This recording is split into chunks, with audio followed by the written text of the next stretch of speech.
What matters the most? Bharat matters. जय Hind everyone, मेरा नाम है आदर्श गुप्ता और स्वागत है आपका भारत मैटर्स में। दोस्तों, गुजरात भारत का एक ऐसा राज्य है जो अपनी मल्टी डायमेंशनल डेवलपमेंट के लिए जाना जाता है। आज एग्रीकल्चर सेक्टर हो, मैन्युफैक्चरिंग हो, सर्विस सेक्टर हो, गुजरात हर क्षेत्र में अपनी छाप छोड़ रहा है। यही कारण है कि आज जीएसडीपी यानी ग्रॉस स्टेट डोमेस्टिक प्रोडक्ट के हिसाब से गुजरात का टोटल आउटपुट लगभग 22 लाख करोड़ का है। हाल ही में आई एक रिपोर्ट के अनुसार फाइनेंशियल ईयर 2022-23 में गुजरात लगभग 15.5% की रेट से ग्रो करेगा और इस राज्य का ग्रॉस डोमेस्टिक प्रोडक्ट अगले 5 साल में 2 गुना होकर लगभग 42 लाख करोड़ पर पहुंच जाएगा। गुजरात की इस ग्रोथ और डेवलपमेंट में उसकी बड़ी बड़ी industrial cities major role play कर रही हैं। आज भले ही अहमदाबाद और जामनगर जैसी बड़ी सिटीज यहाँ पहले से मौजूद हैं, लेकिन फिर भी राज्य सरकार और भी नई इंडस्ट्रियल सिटीज डेवलप करने का प्रयास कर रही है। उदाहरण के तौर पर ढोलेरा स्मार्ट सिटी जो गुजरात में विकसित किए जा रही एक स्पेशल इन्वेस्टमेंट रीजन है, और गिफ्ट सिटी यानी Gujarat international financial tech city जो इस राज्य में डेवलप किया जा रहा एक स्पेशल इकोनॉमिक जोन है। पर अहमदाबाद जैसी ओल्ड इंडस्ट्रियल सिटी और ढोलेरा जैसी नई सिटीज के अलावा भी एक और सिटी है जो गुजरात की इकोनॉमी में बड़ा योगदान देती है। वो सिटी है सूरत। वही सूरत जो दुनिया की one of the largest diamond producer cities में से एक है। वही सूरत जो भारत का लार्जेस्ट सिंथेटिक फैब्रिक मार्केट है। हालांकि अब एक और इंडस्ट्री है जो धीरे धीरे सूरत में अपने पैर पसार रही है। इंडस्ट्री है SaaS यानी सॉफ्टवेयर एज अ सर्विस। दोस्तों, जब आप SaaS इंडस्ट्री में लीडिंग इंडियन सिटीज की बात करते हैं तो चेन्नई का नाम सबसे ऊपर आता है। जोहो और फ्रेशवर्क्स जैसी इंडिया की biggest software as a service companies Chennai में ही सिचुएटेड है। एक एस्टिमेट के अकॉर्डिंग आज चेन्नई की SaaS इंडस्ट्री का रेवेन्यू 2 बिलियन से ज्यादा का है और आज ये सेगमेंट 30,000 से ज्यादा लोगों को चेन्नई में रोजगार के साधन मुहैया करवा रहा है। और अब सूरत भी इसी SaaS ट्रेंड की ओर कदम बढ़ा चुका है। और दोस्तों, इसीलिए आज के इस वीडियो में हम सूरत की SaaS स्टार्टअप इंडस्ट्री के बारे में डिटेल डिस्कशन करेंगे, जहां हम इंडिया में SaaS की मार्केट और उसके पोटेंशियल के बारे में जानेंगे और ये भी जानेंगे कि कैसे सूरत इस इंडस्ट्री के लिए एक हब बन चुका है और किस तरह वो चेन्नई से कम्पीट कर रहा है। तो शुरू करते हैं आज का डिस्कशन। दोस्तों, SaaS का मतलब होता है सॉफ्टवेयर एज अ सर्विस। असल में SaaS कंप्यूटर्स में इस्तेमाल होने वाले सॉफ्टवेयर होते हैं। हालांकि ये सामान्य कंप्यूटर में इस्तेमाल होने वाले सॉफ्टवेयर से काफी अलग होते हैं, क्योंकि इससे कंप्यूटर में इंस्टॉल करने के बजाय इंटरनेट पर डिप्लॉय किया जाता है। इस तरह के सॉफ्टवेयर्स का सबसे बड़ा बेनिफिट ये है कि इन्हें आप गूगल क्रोम या मोजिला फायरफॉक्स जैसे ब्राउजर में रन कर सकते हैं। इसका मतलब इसे एक्सेस करने के लिए आपको सिर्फ एक कंपैटिबल ब्राउजर की नीड होती है। फॉर एग्जाम्पल, कोविड के बाद से ऑनलाइन कॉन्फ्रेंसेस के लिए वाइडली यूज होने वाली zoom application software as a service का ही एग्जांपल है। इस एप्लीकेशन को लाखों लोग अपनी ऑनलाइन मीटिंग्स के लिए इस्तेमाल करते हैं, लेकिन इससे किसी भी सिस्टम में इंस्टॉल करने की जरूरत नहीं पड़ती, बल्कि इसे आप डायरेक्टली ब्राउजर पर ही यूज कर सकते हैं। इसलिए सॉफ्टवेयर एज अ सर्विस को क्लाउड कंप्यूटिंग का ही हिस्सा माना जाता है, क्योंकि सॉफ्टवेयर को इंटरनेट पर ही होस्ट किया जाता है। साथ ही इस तरह की एप्लीकेशंस को रिमोट सर्विसेज से ही एक्सेस किया जाता है और किसी इंडिविजुअल सिस्टम पर इंस्टॉल ना होकर इंटरनेट पर इसका सर्वर होने के कारण इसे मल्टीपल यूजर्स यूज भी कर सकते हैं। मल्टीपल यूजर्स के लिए इसे मेंटेन करना भी काफी आसान हो जाता है। फॉर एग्जांपल, जब इस सॉफ्टवेयर को रिमोटली इंटरनेट पर ही अपडेट किया जाता है तो ऐसे में उसे यूज करने वाले क्लाइंट्स का इंटरफेस ऑटोमेटिकली अपडेट हो जाता है। इसका एक बड़ा बेनिफिट यह है कि सामान्य तौर पर अगर किसी डिवाइस पर कोई सॉफ्टवेयर इंस्टॉल किया जाता है तो उसके लिए सिस्टम में कुछ बेसिक रिक्वायरमेंट्स का होना जरूरी है, जैसे कुछ खाली internal memory, compatible operating system, compatible software versions etcetera. लेकिन सॉफ्टवेयर एज अ सर्विस को आप किसी भी डिवाइस पर किसी भी समय बेझिझक सिर्फ इंटरनेट का इस्तेमाल करके यूज कर सकते हैं। कुछ software as a service applications free होती हैं और इन्हें इस्तेमाल करने के लिए किसी भी तरह का चार्ज नहीं देना पड़ता, लेकिन कुछ एप्लीकेशंस ऐसी भी हैं जिन्हें इस्तेमाल करने के लिए आपको एक मंथली फीस या अपफ्रंट पेमेंट करनी पड़ सकती है। इंटरनेट पर ऑपरेशंस होने के कारण इन कंपनीज के पास बहुत बड़ा एडवांटेज है कि ये बिना डिलीवरी कॉस्ट को बढ़ाए पूरे ग्लोबल मार्केट को एक्सेस कर सकती हैं और अपने ऑपरेशन को स्केल कर सकती हैं। SaaS के इतने सारे एप्लीकेशन और एडवांटेजेस की वजह से सॉफ्टवेयर्स को डिस्ट्रीब्यूट करने के लिए ये काफी पॉपुलर तरीका बनता जा रहा है।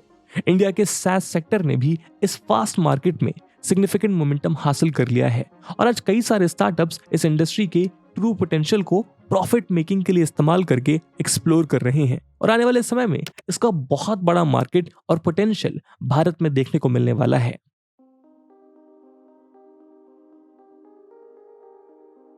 दोस्तों ये तो SaaS कंपनीज के क्रिएशन और ग्रोथ में भारत लंबे समय से यूनाइटेड किंगडम और इजराइल जैसे देशों से पीछे रहा है, लेकिन पिछले 3 साल में भारत ने इस फील्ड में एक्सेलरेट करते हुए जबरदस्त तरक्की की है और world class software as a service products को बनाया है। इंडियन कंपनीज ने इन प्रोडक्ट्स को यूएसए जैसी एंड मार्केट्स में लॉन्च करके बड़ी बड़ी फॉरेन कंपनीज को कॉस्ट और सर्विस क्वालिटी के मामले में मात दी है। सिर्फ इतना ही नहीं, अब भारत का SaaS इकोसिस्टम एक्सपैंड हो रहा है और रिकॉर्ड नंबर्स में नई SaaS कंपनीज फॉर्म हो रही हैं। एक global management consulting firm Ben and company द्वारा रिलीज रिपोर्ट इंडिया के SaaS इकोसिस्टम की ग्रोथ को परफेक्टली पोर्ट्रे करती है। इस रिपोर्ट के मुताबिक भारत ग्लोबली कंपनीज के प्रोमिनेंस और नंबर के हिसाब से वर्ल्ड का सेकंड लार्जेस्ट SaaS इकोसिस्टम बन गया है। ये रिपोर्ट बताती है कि जहां साल 2017 में इन कंपनीज का नंबर सिर्फ 750 था, वहीं पिछले 5 सालों में ये नंबर बढ़कर ऑलमोस्ट डबल हो गया है। जहां रिपोर्ट की माने तो साल 2022 में इन कंपनीज का नंबर करीब 1600 है। डेटा के अकॉर्डिंग इंडिया का डोमेस्टिक SaaS मार्केट 30 से 35% के अकॉर्डिंग बढ़ रहा है, जबकि यूनाइटेड किंगडम का मार्केट सिर्फ 20 से 25% और अमेरिका का मार्केट 15 से 20% के साथ ग्रो कर रहा है। 2022 में इंडियन SaaS फर्म्स का एनुअल रिकरिंग रेवेन्यू 4 गुना बढ़कर 12 से 13 बिलियन डॉलर्स के बीच पहुंच गया है। इस रिपोर्ट के एस्टिमेट के मुताबिक ये इंडियन कंपनीज हर साल 20 से 25% के रेट से ग्रो करेंगी और 2027 तक इनका annual recurring revenue 35 billion dollars तक पहुंच जाएगा। इतना ही नहीं, 2017 तक ग्लोबल SaaS मार्केट का 8% इंडियन कंपनीज होल्ड करेंगी। इन कंपनीज के पोटेंशियल को देखते हुए भारत की SaaS फर्म्स को इन्वेस्टर से अच्छी खासी फंडिंग भी मिल रही है। सिर्फ 2022 में इन सभी कंपनीज ने मिलाकर 5.1 बिलियन डॉलर की टोटल फंडिंग को रेस किया है। 1600 में से 14 कंपनीज ऐसी हैं जिनको फंडिंग मिली थी और उनका annual recurring revenue 100 million dollars को क्रॉस कर चुका है। 2022 में इन्वेस्टर्स ने टोटल 40 SaaS फर्म से year on year double growth के हिसाब से पैसा बनाया और एग्जिट ले ली, और 70% से ज्यादा इन्वेस्टर्स ऐसे हैं जो SaaS के पोटेंशियल को देखते हुए इन कंपनीज में अपनी इन्वेस्टमेंट को और भी ज्यादा बढ़ाना चाहते हैं। इन इन्वेस्टमेंट्स के बढ़ने का सबसे बड़ा रीजन है करीब 12 से 14 इंडियन SaaS कंपनीज का 100 मिलियन डॉलर के एनुअल रिकरिंग रेवेन्यू को क्रॉस करना। SaaS बूमाई द्वारा रिलीज एक report shaping India SaaS landscape के मुताबिक भारत की SaaS इंडस्ट्री का पोटेंशियल इतना जबरदस्त है कि 2030 तक ये 1 ट्रिलियन डॉलर की वैल्यू क्रिएट कर सकता है। यानी जो software as a service ecosystem Bharat में कभी नेसेंट स्टेज में हुआ करता था, वो आज काफी मैच्योर हो चुका है और इसकी प्रेजेंस सिर्फ भारत में ही नहीं बल्कि ग्लोबली बढ़ रही है। और इसी ग्रोथ का पिछले कुछ सालों में सबसे ज्यादा फायदा उठाया है गुजरात की सिटी सूरत ने, जहां इस तरह की कंपनीज को ग्रो करने के लिए एक बेहतरीन इकोसिस्टम बनाया गया है। भारत का डायमंड सिटी कहे जाने वाला सूरत आज SaaS स्टार्टअप्स के लिए एक हब के रूप में डेवलप हो रहा है। ट्रैक्सन के एक डेटा के मुताबिक सूरत में आज 2530 से ज्यादा स्टार्टअप्स मौजूद हैं, लेकिन गौर करने वाली बात यह है कि इन सभी स्टार्टअप्स में से लगभग 164 स्टार्टअप्स सॉफ्टवेयर पर बेस्ड हैं। सूरत में बेस्ड ये startups financial management, export import management और क्लाउड बेस्ड सॉल्यूशन जैसे सर्विसेज प्रोवाइड कराती हैं। सूरत में अगर मेजर SaaS स्टार्टअप्स की बात करें तो डीवाइस, ट्रेजिक्स, इजी, वीडियो एसडीके और विशुक जैसी कंपनीज का नाम सबसे ऊपर आता है। ये कंपनीज काफी तेजी के साथ ग्रोथ शो कर रही हैं। ये कंपनी सबसे तेजी से ग्रोथ शो कर रही हैं क्योंकि इनका क्लाइंट बेस डोमेस्टिक मार्केट के साथ साथ यूके और यूएसए जैसे इंटरनेशनल मार्केट्स में भी है। असल में सूरत के स्टार्टअप्स ने क्लाइंट स्पेसिफिक सॉल्यूशंस लोगों को प्रोवाइड करवाए हैं ताकि इंडस्ट्रीज की नीड को पूरा किया जा सके। इन सॉल्यूशंस की मदद से इंडस्ट्रीज आज एक कॉम्पिटिटिव डिजिटल वर्ल्ड में अपने आप को डिजिटाइज कर पा रही हैं और अपने ऑपरेशंस को मॉडर्नाइज कर सकती हैं। पर आखिर सूरत की इस इंडस्ट्री में सक्सेस का राज क्या है? देखिए, software as a service startups में गुजरात के इस बढ़ते हुए कद के लिए काफी सारे फैक्टर्स रिस्पॉन्सिबल हैं। इनमें सबसे पहला फैक्टर है सूरत के पास लोकल टैलेंट का एक बहुत बड़ा पूल है जो स्टार्टअप इकोसिस्टम में बैकबोन की तरह काम कर रहा है। वैसे तो सूरत में काफी सारे बड़े और अच्छे इंस्टीट्यूट्स मौजूद हैं, लेकिन इन स्टार्टअप्स में सबसे ज्यादा कंट्रीब्यूशन सूरत के नेशनल इंस्टीट्यूट ऑफ टेक्नोलॉजी द्वारा किया जा रहा है। इस इंस्टीट्यूट में एक बड़ा नंबर ऐसे ग्रेजुएट्स का निकलता है जो आर्टिफिशियल इंटेलिजेंस और मशीन लर्निंग जैसी एडवांस टेक्नोलॉजीज में काफी स्किल्ड हैं। एनआईटी के सभी स्टूडेंट्स वास्ट नॉलेज अपने साथ लेकर आते हैं, जिसने इन software as a service based startups को नई उड़ान दी है। हालांकि सूरत सिर्फ लोकल टैलेंट पर डिपेंडेंट नहीं है, बल्कि मुंबई, पुणे और बेंगलुरु जैसी मेजर सिटीज से भी सूरत ने टैलेंटेड यंगस्टर्स को अट्रैक्ट किया है। यहाँ क्रिएट हो रहे स्टार्टअप इकोसिस्टम में काफी बड़ी अपॉर्चुनिटीज सॉफ्टवेयर इंजीनियर्स ने देखी है और इसीलिए वो लोग दूसरे बड़े शहरों से सूरत में माइग्रेट करते नजर आ रहे हैं। सूरत के स्टार्टअप इकोसिस्टम के डेवलप होने के लिए दूसरा बड़ा फैक्टर है अफोर्डेबिलिटी। ओवरऑल गुजरात में गवर्नमेंट द्वारा ऐसा इकोसिस्टम रेडी किया गया है कि बिजनेस के लिए यहाँ का रियल एस्टेट काफी सस्ता है। डीवाइस कंपनी के विशाल विरानी के अकॉर्डिंग बेंगलुरु में यदि किसी कंपनी को शुरू करने के लिए $10 मिलियन की इन्वेस्टमेंट की जरूरत है तो उसी कंपनी को गुजरात में लो कॉस्ट की वजह से मात्र $1 मिलियन में शुरू किया जा सकता है। सूरत सिटी की कॉस्ट ऑफ लिविंग भी काफी कम है और इस वजह से एक नॉर्मल पे स्केल पर भी इस सिटी में एक अच्छी लाइफ स्पेंड की जा सकती है। लो कॉस्ट ऑफ लिविंग की वजह से यहाँ के स्टार्टअप्स और कंपनीज को एम्प्लॉयज को रिलेटिवली कम सैलरी देनी पड़ती है, जो इसे एंटरप्रेन्योर्स के लिए एक अट्रैक्टिव डेस्टिनेशन बना देता है। सास बुमाई के चीफ एग्जीक्यूटिव ऑफिसर अविनाश राघवा का कहना है कि सिर्फ 20,000 रुपए से 30,000 रुपए के बीच सैलरी देकर आपको सूरत में एक जबरदस्त सॉफ्टवेयर प्रोग्रामर मिल जाएगा, जबकि इसी तरह के सॉफ्टवेयर प्रोग्रामर के लिए बेंगलुरु में आपको 2 से 3 लाख रुपए खर्च करने पड़ सकते हैं और बिजनेसेस के लिए ये बहुत बड़ा एडवांटेज है। ये कॉस्ट एडवांटेज और ग्रोइंग स्टार्टअप इकोसिस्टम मिलकर सास कंपनीज के लिए एक फेवरेबल एनवायरनमेंट क्रिएट करते हैं। सूरत के सास स्टार्टअप की सक्सेस में तीसरा बड़ा रोल निभाया है उसकी प्रीवियसली वेल एस्टैब्लिश्ड इंडस्ट्रीज ने। डायमंड मैन्युफैक्चरिंग और टेक्सटाइल जैसे इंडस्ट्रीज के होने की वजह से इन स्टार्टअप्स को एक बड़ा बेनिफिट मिलता है, क्योंकि इन इंडस्ट्रीज के ओनर्स ने ही सास स्टार्टअप्स को इनिशियल फंडिंग या कहें सीड फंडिंग प्रोवाइड कराई है। साथ ही साथ इंडस्ट्रियल एसोसिएशन ने भी बहुत बड़ा रोल निभाया है सूरत को ग्लोबल सास के मैप पर लिस्ट करने में। इजी टेक्नोलॉजीज के विपुल कपूर के मुताबिक 2018 और 19 में इंडस्ट्रियल एसोसिएशंस ने स्टार्टअप्स की इंपॉर्टेंस को समझते हुए सूरत में इवेंट्स ऑर्गेनाइज कराने शुरू किए थे। इन इवेंट्स में एंटरप्रेन्योर्स को स्टार्टअप्स के बारे में काफी सारी जानकारी दी जाती थी और साथ ही साथ कुछ सक्सेसफुल कंपनीज के मैट्रिक्स के बारे में भी बताया जाता था। इंडस्ट्रियल एसोसिएशंस के एफर्ट्स रंग लाए और इन सेशंस की वजह से सूरत और गुजरात के बड़े बड़े एंटरप्रेन्योर्स निकलकर सामने आए। इसके अलावा चौथा मेन रीजन है गुजराती बिजनेस माइंडसेट, जो प्रॉफिट्स बनाना अच्छे से जानते हैं।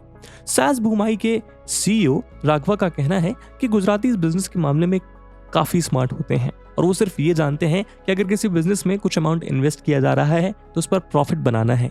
इस माइंडसेट के साथ ही गुजराती अपनी कंपनीज को प्रॉफिटेबल बनाने के नए नए रास्ते खोज पाते हैं। उदाहरण के लिए सूरत में कई सारे software as a service startups ऐसे हैं जो ह्यूमन रिसोर्सेज सर्विसेज में भी प्रोडक्ट्स ऑफर करते हैं। हालांकि सास कंपनीज का ये ऑब्जेक्टिव कभी नहीं होता, पर इसके बावजूद प्रॉफिटेबिलिटी को बढ़ाने के लिए सूरत की सास कंपनीज इस प्रकार की सर्विसेज भी देती हैं।